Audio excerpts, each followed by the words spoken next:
जी, तो नेक्स्ट हम लोग गैस एक्सचेंज डिस्कस करेंगे। इसमें यार सबसे पहले अपने पास आ जाता है Dalton's law of partial pressure.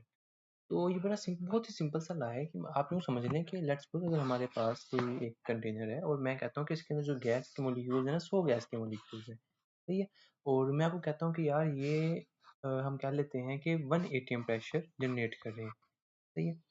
तो अगर मैं आपको कहूँ कि भाईजान इसमें से 50 ऑक्सीजन के मॉलिक्यूल्स हैं और 50 नाइट्रोजन के मॉलिक्यूल्स हैं, तो ऐसे केस में मैं पूछूं कि भाईजान मुझे टोटल तो दोनों मिलकर 1 एटीएम प्रोड्यूस करें, मुझे आप बताएं कि ऑक्सीजन के मॉलिक्यूल्स कितना अप्लाई कर रहे हैं। मैंने आपको बता दिया तो आप कहेंगे सर ये तो बिल्कुल कोई मसले वाली बात नहीं, आपने मुझे बताया 50 ही है तो आधा ये प्रोड्यूस कर रहे हैं आधा ये प्रोड्यूस कर रहे हैं, मतलब कि 50 होने की वजह से half ATM pressure oxygen produce कर रहे हैं और हाफ ही दूसरे नाइट्रोजन कर रहे हैं। चलो मैं कहूँगा चलो ये तो आसान था। अब आपको एक और सिनेरियो देता हूँ, मैं आपको कहता हूँ कि इधर हमारे पास 3 गैसेस हैं, हम कहते हैं CO2 है, ऑक्सीजन है और नाइट्रोजन है, ठीक है। लेट्स सपोज जो ऑक्सीजन है उसके 4 मॉलिक्यूल्स हैं, या फिर चलो उसको हम मुश्किल करने के लिए कर देते हैं कि उसके 8 मॉलिक्यूल्स हैं, सही है। नाइट्रोजन के आप कह लो कि 142 मॉलिक्यूल्स है, सही है। और ऑक्सीजन के कह लो कि आप 42 मॉलिक्यूल्स हैं। इसके अलावा भी मॉलिक्यूल्स हैं लेकिन वो अभी हम लोग उनको नहीं काउंट करें। तो ये टोटल सारे मॉलिक्यूल्स मिल मिला के ना हमें अब सब हमें हमें इतना पता है टोटल जितने मॉलिक्यूल्स है ना वो प्रोड्यूस कर रहे हैं कितना प्रेशर, वो कर रहे हैं लेट्स सपोज 760 mmHg का प्रेशर, ठीक है, जो कि 180 में होता है। अच्छा खैर अभी हम लोग 760 इसलिए मैं इसको डिवाइड कर दिया क्योंकि हम लोगों को अब मुझे मजीद ज़्यादा क्लियर हमें प्रिसाइज आंसर चाहिए, इसलिए मैं वो कहता हूँ कि भाईजान मुझे बताओ कि नाइट्रोजन कितना इसके ऊपर कितना नाइट्रोजन के मॉलिक्यूल्स कितना इनमें से प्रेशर जनरेट कर रहे हैं। तो आप कहोगे सर बिल्कुल मुश्किल नहीं है, आप मुझे प्रोपोर्शन बता दें कि कितने परसेंट नाइट्रोजन है, या फिर मुझे ये बता दें कि टोटल में से कितने परसेंट नाइट्रोजन के मॉलिक्यूल्स हैं। एक ही बात है दोनों। मैं कहता हूँ कि भाईजान 71% है, तो 71% नाइट्रोजन के मॉलिक्यूल्स हैं। आप कहोगे सर तो बिल्कुल आसान चीज़ है, 760 ये है और 71% ये है, मतलब 100 में से 171% ही हैं। तो इनको आप मल्टीप्लाई करोगे जो भी आपका इसका आंसर आएगा, तो आप कहते हो कि सर लेट्स सपोज अब मुझे हम कितना रख लें 500 रख लें, मतलब 70% 760 का 70% निकालना है हमने, तो लेट्स सपोज 500 आ जाएगा। तो क्योंकि सर जी इतना ये प्रोड्यूस कर रहे हैं, और मैं कह दूंगा चलो मुझे ऑक्सीजन का बता दो। आप पूछेंगे ऑक्सीजन कितने परसेंट है, मैं कह दूंगा 21% है, तो आप मुझे उसका भी निकाल दोगे। आप 760 लोगे उसको मल्टीप्लाई कर दोगे 21/100 से या फिर 0.21 से, एक ही बात है ना। तो आप आंसर निकाल के बता दोगे कि सर इतना ऑक्सीजन प्रोड्यूस कर दिया। तो यही चीज़ डाल्टन ने एक्सप्लेन की थी, इसे Dalton law of partial pressure कहा गया। जो पार्शियल प्रेशर किसी भी एक गैस का होता है ना, वो टोटल प्रेशर मल्टीप्लाई बाय उस गैस की कितनी फ्रैक्शन है। लेट्स सपोज अगर हम लोग आम ड्राई एयर की बात करें ना जो हमारे एटमॉस्फेयर में पाई जाती है, तो इसमें आप देखें जो ऑक्सीजन है उसका वो 0.21% होती है, मतलब 21% होती है ऑक्सीजन की कंसंट्रेशन।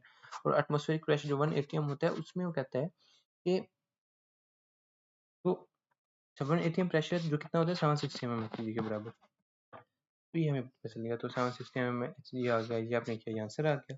लेकिन ये तो थी ना अगर बाहर आपके मैं एटमॉस्फेयर में बात करूँ, अभी अभी इस रूम में बैठे जिस रूम में आप बैठ के पढ़े मैं उसकी बात करूँ, तो आप मुझे बासानी इसका फॉर्मूला यूज कर सकते हैं, इसमें कोई हर्ज नहीं है। अच्छा लेकिन लेट्स सपोज अगर हम लोग चले जाएं अपने ट्रैकिया के अंदर, अपने लंग्स के अंदर, अब वहाँ का सीन है, वहाँ हमें पता है कि हमारी जो एयर है उसको उसकी ह्यूमिडिफिकेशन होती है, उसको वार्म भी किया जाता है, उसकी ह्यूमिडिफिकेशन भी होती है। तो ह्यूमिडिफिकेशन का मतलब है कि उसके अंदर वाटर मॉलिक्यूल्स ऐड किए जाते हैं। कितने वाटर मॉलिक्यूल्स ऐड किए जाते हैं यार, इसका ना एक एक कांस्टेंट है, ये चीज़ एक कांस्टेंट है कि 37 डिग्री सेंटीग्रेड पे इसको हमारी जो इनहेल्ड एयर को हम सैचुरेट करें, जितना मैक्सिमम उसको सैचुरेट करें वाटर मॉलिक्यूल से, तो वो water molecules 47 mm of Hg pressure generate करते हैं। ये रूल है, ठीक है, कांस्टेंट एक चीज़, मतलब टेम्परेचर पे डिपेंड करती है ये चीज़। अब आपको पता है जो आपका इंडियन टेम्परेचर कितना होता है, बॉडी टेम्परेचर 37 डिग्री, तो जो भी एयर आप मतलब जितनी भी ठंडी पोलर एरिया में भी खड़े हो ना और वहां से ठंडी एयर भी इनहेल कर रहे हो, जो आपके लंग्स के एल्विलाई तक पहुंचेगी उसका टेम्परेचर इतना ही होगा, सही है। और वो मुकम्मल तौर पे मैक्सिमम तौर पे ह्यूमिडिफाइड होगी, और उसके अंदर जो वाटर के मॉलिक्यूल्स हैं वो 47 mmHg प्रेशर ही जनरेट करेंगे, इजी। तो इस बात का ख्याल रखते हुए अब मैं आपको कहूँ कि अच्छा, अब देखिए अगर एक और बात, जब हम पानी ऐड करेंगे ना, जब वाटर के आप नए मज़ीद मॉलिक्यूल्स ऐड करोगे, लेट्स सपोज़ हमने जितनी भी एयर इन्हेल की, वो जो बाहर से थी वो उसके मॉलिक्यूल्स 1 एटीएम प्रेशर जनरेट कर रहे थे, जितने भी मॉलिक्यूल्स हमने इन्हेल किए। लेकिन जब आप मज़ीद मॉलिक्यूल्स ऐड करोगे ना, तो अगर आपको प्रेशर नहीं बढ़ाना, तो आपको कुछ को रिलीज़ करना पड़ेगा, या तो वॉल्यूम एक्सपैंड करना पड़ेगा या आपको उनको रिलीज़ करना पड़ेगा, कुछ दूसरे वाले को। तो इसी तरह जब ह्यूमिडिफिकेशन होती है ना हमारी, तो बाकियों का प्रेशर, बाकियों की वॉल्यूम, बाकियों की मॉलिक्यूल्स कम हो जाते हैं, वो मतलब वो निकल जाते हैं। ओवरऑल प्रेशर 1 एटीएम ही रहता है, आपको ये तो बात पता है ना, हमारे 1 एटीएम बाहर और 1 एटीएम ही अंदर रहना है। तो अगर मैं अंदर वाटर के मॉलिक्यूल से ह्यूमिडिफिकेशन करूंगा, तो बाकियों से माइनस होगा वो वाला प्रेशर, बाकी के मॉलिक्यूल्स कम पड़ेंगे। तो यही चीज़ अगर आप अप्लाई करो, तो अब हमारे में ये चीज़ फिक्स हो गई है कि आपके 47 mHg वाटर आएगा ही। जो आपका अंदर गैसेस है ना, वो मिल मिला के कितना कर रही हैं, 713 mmHg प्रोड्यूस कर रही हैं, क्योंकि उनमें से 47 वाटर मॉलिक्यूल्स प्रोड्यूस करेंगे, बाकी 713 हम प्रोड्यूस करेंगे। अब उन 713 में आपने फ्रैक्शन पूछनी है कि सर ये कितने, ऑक्सीजन कितने परसेंट है, और वो कहते हैं कि 0.21% है, तब आप उसको मल्टीप्लाई करके उसमें से आंसर निकाल दोगे। और ये चीज़ क्या कहते हैं उसे, एफसीपैच का सवाल है, ठीक है। उसने डायरेक्टली ऐसे नहीं पूछा था, उसने पता क्या पूछा था, उसने पूछा था कि अ, उसने ये पूछा था कि 45 mmHg, 45 mmHg प्रेशर है, सही है। नहीं, बल्कि मतलब इस तरह नहीं पूछा था उसने ना, ये सवाल ऐसे आया था कि आपको, बल्कि मैं आपको सवाल देख के बताता हूँ, मुझे एग्जैक्ट याद नहीं है। हाँ जी, ये एमसीक्यू सुनिएगा, इसमें कहता है कि in mountain the atmospheric pressure 700, ऊपर जाते हैं तो प्रेशर कम होता जाता है ना, 700 एटमॉस्फेरिक प्रेशर है, और value of oxygen and nitrogen, इनमें से वो ऑक्सीजन कितना करे और नाइट्रोजन कितनी करे, वो आप बताएं। इसने, अब उसमें ये चीज़ था, उसने मेरे ख्याल है कोई और वैल्यू, कोई और चीज़ नहीं बताई हुई थी, बाकी ऑप्शंस थे आगे। तो आपको पता होना चाहिए ये बात कि जो ऑक्सीजन है वो करती है 21%, जो एटमॉस्फेयर में सैचुरेशन होती है, और जो नाइट्रोजन होती है इसकी होती है 78%, सही है। तो ये आपको पहले से पता होनी चाहिए थी। फिर इस फॉर्मूले को यूज़ करते हुए ना, आप इन दोनों का अलग अलग निकालना था, मतलब 700 ज़रबे 0.21 ये ऑक्सीजन का निकल आना था, जो कि आता है 147। अच्छा, और जो दूसरा अपने पास है 700 ज़रबे नाइट्रोजन का 0.78%, ये निकल आना था 546, सही है। तो ये दो ऑप्शंस में, ये वाला जो ऑप्शन था जिसमें ये वैल्यूज थी, तो वो आंसर ठीक बनता था। ये एफसीपीएस का सवाल इस तरह आया था। आगे चलते हैं। फिर हमारे पास आ गया कि partial pressure of oxygen and CO2 in inspired air, alveolar air and blood. यार इससे पहले ना आप लोगों को एक चीज़, ऐसी बेसिक सी चीज़ आपको बतानी है कि ये देखें, तो ये हमारे पास एल्वियोलाई है, और बल्कि एल्वियोलाई को हम ब्लैक से कर लेते हैं, ये एल्वियोलाई है और ये हमारे पास ब्लड वेसल गुजर रही है। तो जहाँ जो भी एयर मौजूद होगी ना, तो ये आरबीसीज है, लेट्स सपोज, जो भी एयर मौजूद होगी ना, पहले वो डिफ्यूज करके ब्लड में डिजोल्व होती है, और ब्लड में डिजोल्व होने के बाद वो, अगर वो उसने हीमोग्लोबिन में जाना हो, तो वो हीमोग्लोबिन उसको आरबीसीज वहां से ब्लड से उठा लेते हैं उसे, सही है। तो हमेशा जो है ना, ब्लड के अंदर वो चीज़ डिजोल्व रहती है, लाइक डिजोल्व रहने से मुराद है कि वो डेफिनेटली पहले ब्लड में डिजोल्व हो रही है ना, उसके बाद वो आरबीसीज में जा रही है, तो उसके कुछ ना कुछ ब्लड में वो चीज़ रहती है, और एज ए रिजल्ट क्या होता है कि वो एक प्रेशर जनरेट करती है, सही है। जिस तरह कि हम लोग, अगर आपने देखा हो PaO2, arterial partial pressure of oxygen, से क्या मुराद है, इससे मुराद है कि ऑक्सीजन जो डिजोल्व्ड है ब्लड के अंदर, प्लाज्मा के अंदर जो डिजोल्व्ड है, वो कितना प्रेशर जनरेट कर रही है, सही है। जो कि हम डिस्कस करते होते हैं कि नॉर्मली 100 होता है, और इससे कम हो, 80 से कम हो, तो उसे हाइपोक्सीमिया कहते हैं, और इसको आप डायरेक्टली मेजर नहीं कर सकते, इसको पल्स ऑक्सी मेजर करता है, इसको एबीजीज के थ्रू मेजर किया जाता है। और इसी तरह अगर आपको याद हो, हम लोग एबीजीज करवा के partial arterial pressure of CO2 measure of check करते हैं, जो कि कितना होता है 35 से 45, हम एवरेज जो रेंज रखते हैं, और इसकी बेसिस पे हम लोग रेस्पिरेटरी एसिडोसिस या अल्कलोसिस वगैरह चीज़ें मैनेज करते हैं। तो उसको हम मज़ीद, इन चीज़ों को हम लोग फिर नेफ्रो में डिस्कस करेंगे। अभी बात आपको समझ आ गई मेरी, जो ब्लड में डिजोल्व गैस हो वो एक प्रेशर जनरेट कर रही होती है।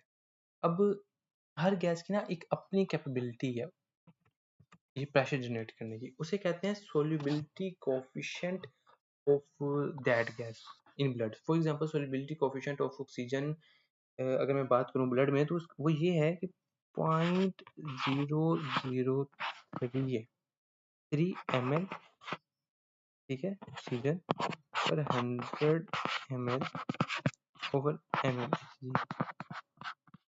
वो जो मैंने समझा ना वो यूं याद किया कि भाई मेरा क्या चीज़ है ये चीज़ है कि अगर 1 mmHg प्रेशर आपने जनरेट करवाना हो, आर्टेरियल प्रेशर 1 mmHg जनरेट करवाना हो तो 100 ml आर्टेरियल ब्लड में आपको 0.003 ml ऑक्सीजन डिसॉल्व करनी पड़ेगी। आई समझ? इसी तरह अगर CO2 का मुझसे पूछे तो CO2 का है 0.067, मतलब कि अगर आपने 1 mmHg CO2 का मतलब PaCO2 को 1 mmHg रखना है या इतना जनरेट कराना है आर्टेरियल पार्शियल प्रेशर CO2, तो उसके लिए आपको 100 ml आर्टेरियल ब्लड के अंदर इतनी ml CO2 को डिसॉल्व करना पड़ेगा। आई समझ? अच्छा ये बात हमें समझ आ गई। अब सवाल सुनिएगा, देखें वो कहता है कि अगर आपने मुझसे डिसॉल्व ऑक्सीजन की कंसंट्रेशन निकलवानी हो, ठीक है, मैं आपको क्या पूछूं, मैं कहूँ मुझे बताओ कि कितने ml CO2 डिसॉल्व्ड है, ठीक है, 100 ml लिक्विड के अंदर, और मैं आपको ये बता दूं कि पार्शियल प्रेशर कितना जनरेट कर रही है। लेट्स सपोज मैं कहूँ 45 mmHg जो है ना, Hg मैंने एबीजीज करवाई एक बंदे की, उसका जो PaCO2 है ना वो आया 45 mmHg। क्या आप मुझे बता सकते हैं कि इसका कितने ml डिसॉल्व्ड है ब्लड के अंदर? जी हाँ, आप बता सकते हैं। कैसे बताएंगे आप मुझे? बड़ा सिंपल तरीका है, आपको यार तो मसला ही कोई नहीं है। देखो डिसॉल्व ऑक्सीजन की कंसंट्रेशन निकालनी है, ऑक्सीजन की कंसंट्रेशन निकालनी है हम लोगों ने कि वो कितनी डिसॉल्व्ड है, ऐसे ही है। तो आपने मुझे पार्शियल प्रेशर ऑक्सीजन बता दिया, आपने ये बता दिया कि टोटल कितना पार्शियल प्रेशर है, और मुझे पता है कि 1 mmHg 45 है। 1 mmHg जनरेट करने के लिए मुझे चाहिए 0.67 ml, और आप कह रहे हो 45 mmHg जनरेट हो रहा है, तो एक के लिए इतनी चाहिए, 45 के लिए कितनी चाहिए? इसका आंसर आता है 0.3 आता है इसका आंसर। ये जो मैंने ये सिनेरियो दिया ना, ये ऐसी तरह का सवाल है, उसमें यही था, उसने पूछा था कि CO2 का पार्शियल आर्टियल सॉरी ने पूछा था कि arterial partial pressure of CO2 है 45 mmHg, ठीक है, और आप हमें कैलकुलेट करके दो कि डिसॉल्व कितनी है। उसने ये वाली दी नहीं थी, तो उसको आप उल्टा मार लें तो बेहतर है। एफसीपीएस का सवाल है ये, तो इसे ज़रब देके आंसर आता था 0.3। और यहाँ जो इन्होंने इधर एग्जांपल दी हुई है वो ऑक्सीजन की दी हुई है। ऑक्सीजन का होता है सोलिबिलिटी कोएफिशिएंट 0.00003, ठीक है, तो उसके लिए उसने यही किया, अगर 100 ml जनरेट कर रहा है, जो कि नॉर्मली आपको पता है 100 ही करता है ऑक्सीजन, है ना, तो उसको ज़रब दे दिया, और इसका मतलब है 0.3 ml, बल्कि 0.3 ml जो है इसका आ रहा है, तो शायद मैं उसका आपने कैलकुलेट करके देख लेना, उसका आंसर एक्चुअल कितना था। मैंने शायद उसका वो आंसर मुझे भूल गए, बल्कि मैं आपको देख के बता देता हूँ। अच्छा इसका आंसर आता है, इधर लिखा हुआ है 2.7, वैसे आई गेस 3 के करीब इसका आंसर आता है, 2.7 के लिए, तो व्हाट्सएवर। देखिए अच्छा अब इसमें ना एक और चीज़ आपने ख्याल रखनी है, पता है वो क्या, वैसे आपको बता रहा हूँ, ये देखो इसका कितनी है डिजोल्व, मतलब 0.003 ml है ना इसका, और जो हमारे पास CO2 का है उसका 0.067, तो कितने टाइम्स ज़्यादा है CO2 का? 20 टाइम्स, और ये जो CO2 है ना वो 20 टाइम्स ज़्यादा सोल्यूबल है ऑक्सीजन से। सोल्यूबिलिटी कोएफिशिएंट ये भी हमें शो करते हैं, लेकिन उस डिटेल में हम नहीं जाएंगे, बस इससे आपको मैंने ये बता दिया कि 20 टाइम्स ज़्यादा है सोल्यूबिलिटी CO2 की। अच्छा diffusion of gases such as oxygen and carbon dioxide, बल्कि इससे पहले ना एक हम मिस कर रहे हैं पॉइंट, ये देखें आप यहाँ, ये मिस कर रहे हैं कि partial pressure oxygen CO2 inspired regular air and blood, उसमें अब यार ये देखें कि 2% of the systemic cardiac output जो होती है ना वो बाईपास कर जाती है पल्मोनरी सर्कुलेशन को, मतलब कि वो ऑक्सीजनेट नहीं होती, वो डायरेक्टली चली जाती है सिस्टमिक में विदाउट ऑक्सीजनेशन। तो वो किस तरह जाती है, उसके लिए एक तो हमारे पास होते हैं कुछ जो ब्रोंकियल वेन्स है ना, ब्रोंकियल वेन्स जो कि डायरेक्टली ड्रेन कर रही होती है अपने ब्रोंकियल ट्री को, जो सप्लाई ब्रोंकियल आर्टरी सप्लाई करती है, ब्रोंकियल वेन्स ड्रेन करती हैं। सही है, ये गैस एक्सचेंज में इन्वॉल्व नहीं हो रही होती, ये होती है जो लंग्स को भी तो खून चाहिए ना, उसको भी तो परफ्यूजन चाहिए, तो वो वाली जो सप्लाई है उसकी बात करें तो जो ब्रोंकियल वेन्स है ना वो डायरेक्टली ड्रेन करती है किसमें, पल्मोनरी वेन्स के अंदर। ठीक है, जो पल्मोनरी वेन्स है वो तो ऑक्सीजनेटेड ब्लड लेके आ रही होती हैं और ये लेके बैठी होती हैं डीऑक्सीजनेटेड ब्लड। तो खैर ये डीऑक्सीजनेटेड ब्लड भी मिल जाता है थोड़ा सा उसके अंदर। और सेकेंडली ये है कि अपने पास कुछ होती हैं वेन्स, उसे कहते हैं थेबिसियन वेन्स। थेबिसियन वेन्स जो होती है ना, थेबिसियन वेन्स ये कुछ हार्ट की शॉर्ट वेन्स होती हैं जो कि डायरेक्टली ड्रेन करी होती है लेफ्ट एट्रियम में, लेफ्ट वेंट्रिकल में, तो ये भी डीऑक्सीजनेटेड ब्लड रखती हैं, तो ये उसमें चला जाता है।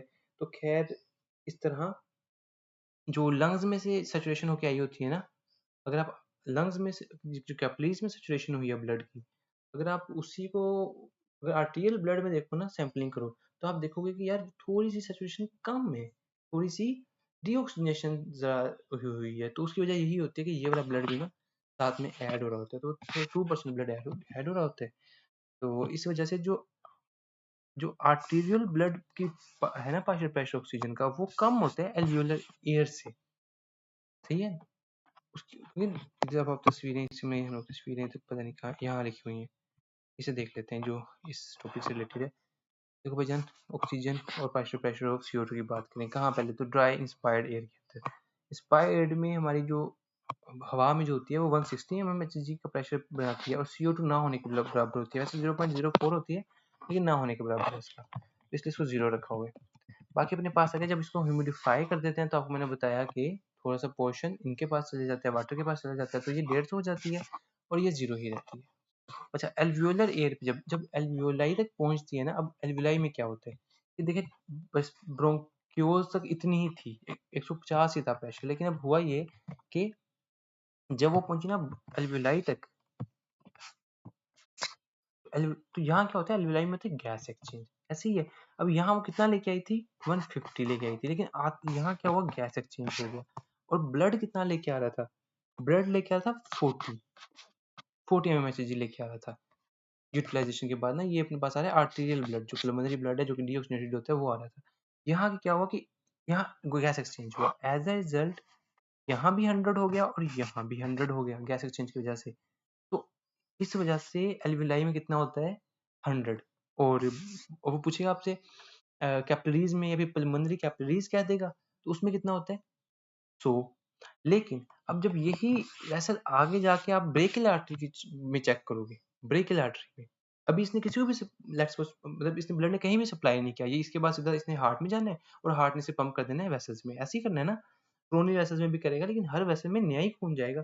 तो खैर जब ये ब्लड यहाँ हमारे पास आता है तो हम देखते हैं थोड़ा सा कम होता है, लेट्स सपोज 98 होता है, फिर जितना भी कम होता है, तो उसकी रीजन ये बता रहे हैं कि यहाँ और यहाँ जो फर्क आ रहा है ना, उसकी वजह ये है कि बीच में कुछ खून अभी दिल में जाने से पहले ही या दिल में जाके कुछ डीऑक्सीजनेटेड ब्लड भी आके मिल जाता है, एक तो ब्रोंकियल वेन से और दूसरा थेबिसियन वेन से, थेबिसियन, ठीक है, उन वेन से आके मिल जाता है एज अ रिजल्ट, क्योंकि जो खून के अंदर खून पंप करता है ना वो थोड़ा सा कम ही होता है सैचुरेटेड, सैचुरेटेड नहीं, कम में ही क्या होता है उसमें पार्शियल प्रेशर ऑक्सीजन होता है।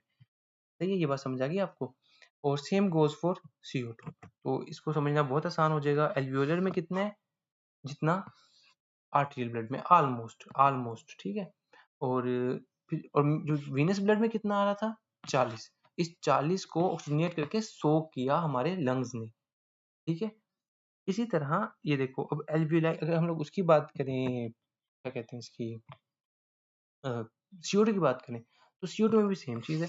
ये हमारे पास एल्वियोलाई आ गया और ये आप देखो ये आर्टरी जा रही है। अब जो डीऑक्सीजनेटेड ब्लड लेके आ रहा है ना उसमें ज्यादा होती है CO2, उसमें 46 है, और जो हमारे पास यहाँ एल्वियोलाई में आपको पता है 0 है, ऑलमोस्ट 0 होती, मतलब 0 आती है, 0 आती है, होती नहीं है, आती है। और यहाँ से जब ब्लड गुजरता है तो यहाँ क्या होता है, एक्सचेंज होता है। एक्सचेंज होने की वजह से क्या होता है, ये इधर चली जाती है और ये 40 आ जाता है, यहाँ भी 40 आ जाता है, मतलब आई समझ। As a result alveolar partial pressure of CO2 कितना होता है, 40, और आर्टीरियल पार्शियल प्रेशर ऑफ कितना होता है, 40। अभी अभी अभी आपको मैंने बताया था कि हम लोग जब एबीजीज कराते हैं, PaCO2 निकालते हैं, तो 35 से 45 होता है, तो उसका 40 रखा हुआ है ना एवरेज निकाल के, तो इतना होता है आर्टरीज के अंदर। आगे बात समझ यहाँ तक। कोई मसला हो तो आपने लाज़मी पूछ लेना है। तो वही बात है, देखो 46 आता है पल्मोनरी आर्टरीज़ के थ्रू, और फिर उसको हम ऑक्सीजनेट करके उसे सॉरी उसमें से CO2 वाश आउट करके 40 कर देते हैं, जो कि आर्टीरियल ब्लड में जाता है, और जो एल्वियाली में बन जाता है वो भी 40 रह जाता है। तो आपने याद रखना है कि एल्वियोलाई का और सिस्टेमिक आर्टीरियल का ऑलमोस्ट सेम होता है। ऑलमोस्ट, वो ऑलमोस्ट आपको पता है मैं क्यों कह रहा हूँ। तो ये अपने पास आ गया, ये हम लोगों ने समझ लिया। अब हम डिस्कस कर रहे थे